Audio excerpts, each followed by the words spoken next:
Hey everybody, welcome to Workforce Gaming. I'm Brad, here with Doug. Hey. It is one of my favorite points of the year, which is when the new Star Wars game comes out. Star Wars Squadrons is a really weird game that I played through over the past weekend. It has some really cool things, but it's Yeah. honestly super boring. Super boring? Yeah, Oh no. I thought you'd be so excited for this one, especially after the Battlefront stuff. I was, and it's really cool and it's really fun. It's just not interesting in like the What does worst that even way. mean? So it's so much fun. Like playing this, it feels Oh, okay. perfect. It's great. I loved playing through it. But honestly, the story, the campaign, all of that, it's just fine. It's like that generic, like we're gonna get them, and it's generic Star Wars of they have a big super weapon.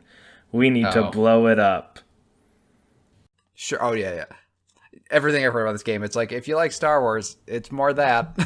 Yeah, actually playing it though feels great. So each side has like four different ships because you bounce back and forth between the rebels and the Empire.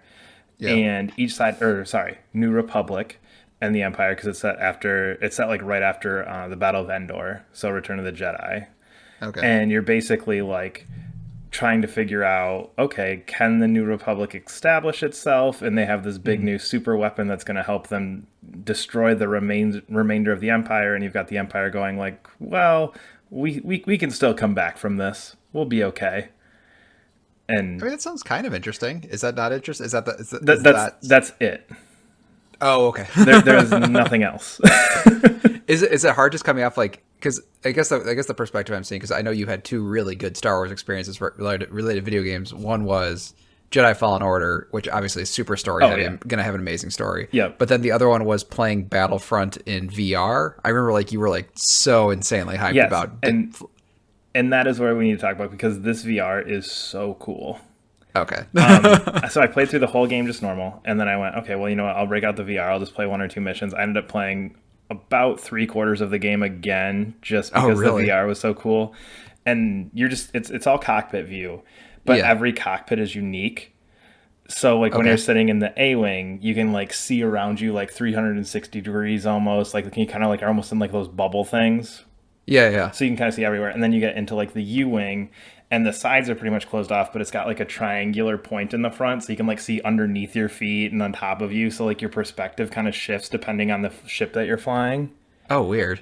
And then like the TIE fighters are kind of the worst because it's literally just like looking out the window right in front of you. Like you have no peripheral view because that's just that little like half dome almost that kind of juts out from the front of it. So every ship has a Yeah. different view. So every time you're playing something feels completely different. And the ships all have like a very unique feel to them. Like you can definitely feel when you're flying the U-wing, which is like the big like bulky thing. Yeah. You can tell the difference between that and an A-wing where you're quick little agile fighter. So that's the really cool part is the VR is just awesome. Okay. And even like just comparing it to the normal game, because the normal game obviously you can't tilt your head, so you just kind of get your view. So there are a Yeah. few times where like you're just flying with your ship, and I'll just be like flying this way, like I can't point, but flying straight ahead, Yeah. Yeah. and you can see what's going on in front of you like you normally would, and then you can kind of like quickly glance off to the side and say, oh, okay, there's still three more here, so you kind of have that advanced notice of, okay, I need to turn here before like your indicator or your radar shows you. So it's just Sure. really, really cool to be able to see that whole field of view in VR, and it works so well. So the thing I always thought was kind of interesting with like when I see screenshots for this game because in VR I can understand how like awesome that would be, but when I see screenshots of the non VR section, I'm just seeing a HUD that is taking up like 50% of the screen, like a shocking amount of the screen. So like if in the not VRs, like okay, I guess like in VR I can understand like sitting in a cockpit is like really really fun and kind of cool, but like in the non VR section, is it just an annoyance that? It's not really annoying because I think it is trying to still do that immersion factor of you are in this. It's like when you play Forza with the like whole dash in front of you and you're missing half your Sure. screen where you're like, okay, I don't know why this is there, but I Yeah. get it. Yeah, yeah. It's kind of and it kind of has that same feeling of this should be here. I'm kind of working with it. And the other thing is there's no real indicators that aren't a built-in part of your dashboard. So when you're Okay. looking at it, and again, this is where kind of that cool, fun part comes in, devoid of all the story stuff, because that's kind of its own thing. That's kind of its own boring stuff. But everything else works so well that everything on there is everything you're seeing on that dashboard is something meaningful. Okay. So if you're flying a New Republic ship, you've got 3 indicator lights which indicate your power level, so you can shift all of your power to your lasers, your shields, or your engine. Hmm. So one of the parts of the dashboard that's taking up, maybe a tenth of the screen in the bottom left is your power indicator. Right above that shows you the Okay. information about the ship you're locked onto. So it'll say like TIE Fighter, 80% health. And then on the other Oh, side, okay. you'll That's have kind of like cool. your shields and your health. So it'll say, okay, your shields are on the front, back, or you can balance them between the two. And in the middle is your health. That Mhm. indicator is on your right. So all those little things that take up that big chunk of the screen are for immersion and also do a really, really good job of kind of setting up what you need to see without having just like bar, bar, bar, bar, bar on the top of your screen. Oh, okay, okay. So I mean, obviously, it's like acting like a HUD, but it's not. Yeah, Okay, interesting. it's a Because the HUD.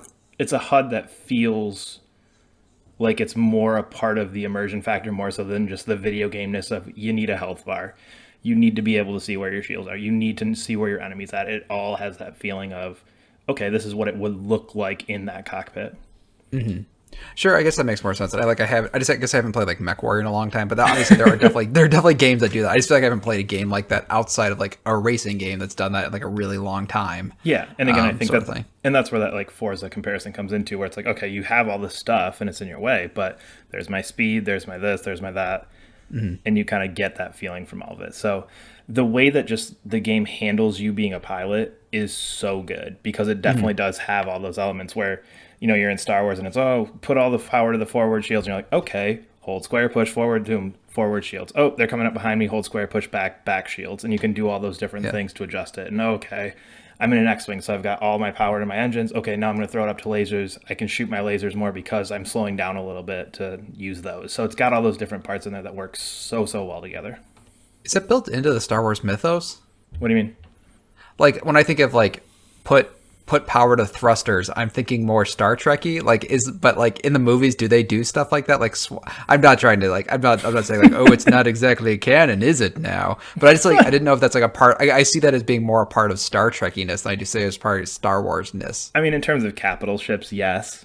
But I think Okay. there's still like they talk about deflector shields several times. They talk about all that stuff. So I mean, it's not Oh, okay. Okay. Star Wars gets much less bogged down in the sciencey like, oh, Sure. our shields are at 20%, Captain, versus like we got shields.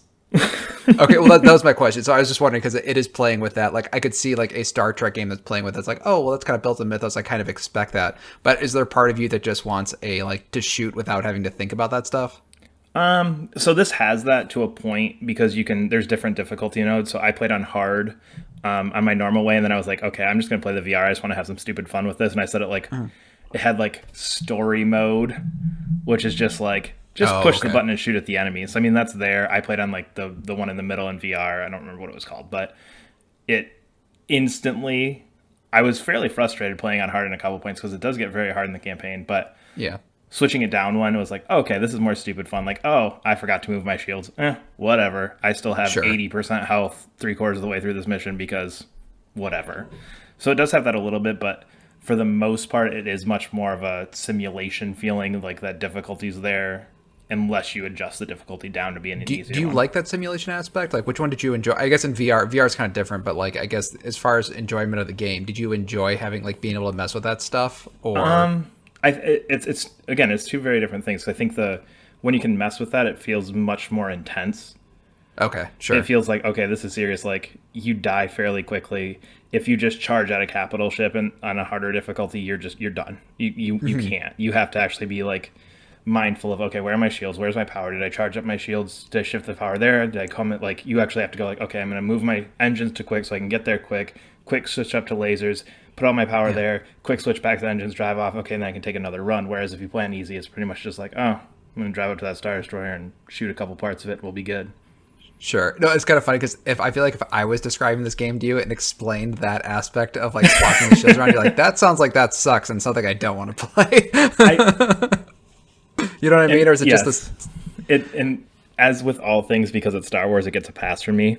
Sure. Yeah. You have to knock everything I'm saying down like 2 steps if you don't care about Star Wars, because just again the feeling of what we talked about with that Battlefront VR a couple of years ago when that came out. That feeling of just being in the ship is so much fun. It's so cool and it's so unique. Just being there, and again, because you've got all the different capital ships around, just flying underneath a Star Destroyer and being kind of able to look around it and flying around different cruisers and kind of getting really in close. There's a lot of really good detail in there. Even for PSVR, it seemed really, really high quality graphics that I don't feel like you get in a lot of PSVR games. You could definitely see little parts there where you're like, oh, I didn't think they would be able to do that level of detail on a PSVR.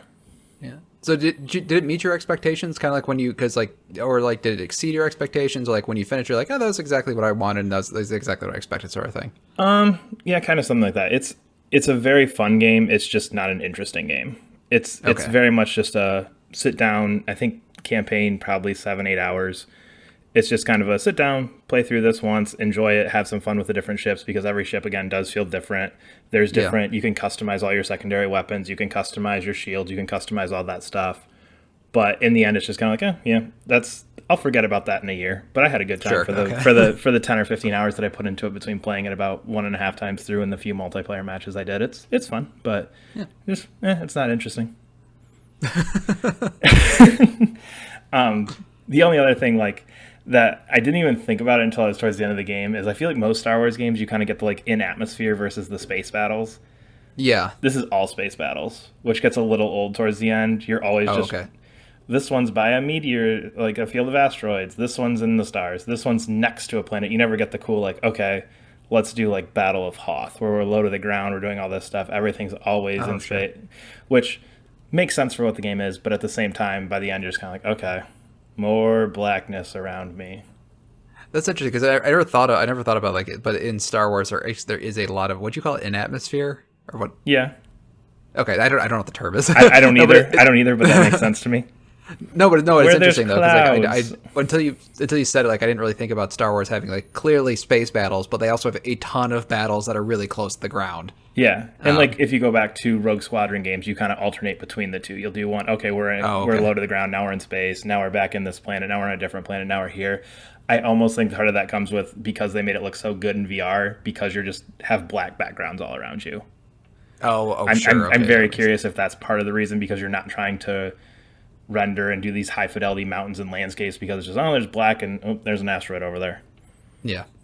But really fun game. If you like ship combat, if you're into Star Wars, definitely give it a try. I think $40 is definitely the price for this. It's definitely not a full $60 game. It's very much a VR game that has a non-VR mode, because we need to sell more than just PSVR copies. Is it your favorite VR game? Yes. No. Astrobot. Okay, sure. Favorite Astrobot VR... kind of broke the scale. I can see that. Yeah, yes. Favorite VR game in the you are Batman, you are a pilot, you are a race car driver, and that we're putting you into this person, whereas Astrobot's it's just a platformer with some cool VR stuff.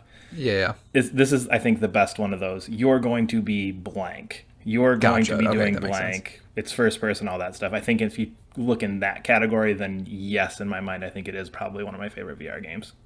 Cool. But anyway, we are Workforce Gaming. You can follow us on Twitter at Workforce Gaming. Subscribe to us wherever you're listening, and we'll see you later. Bye.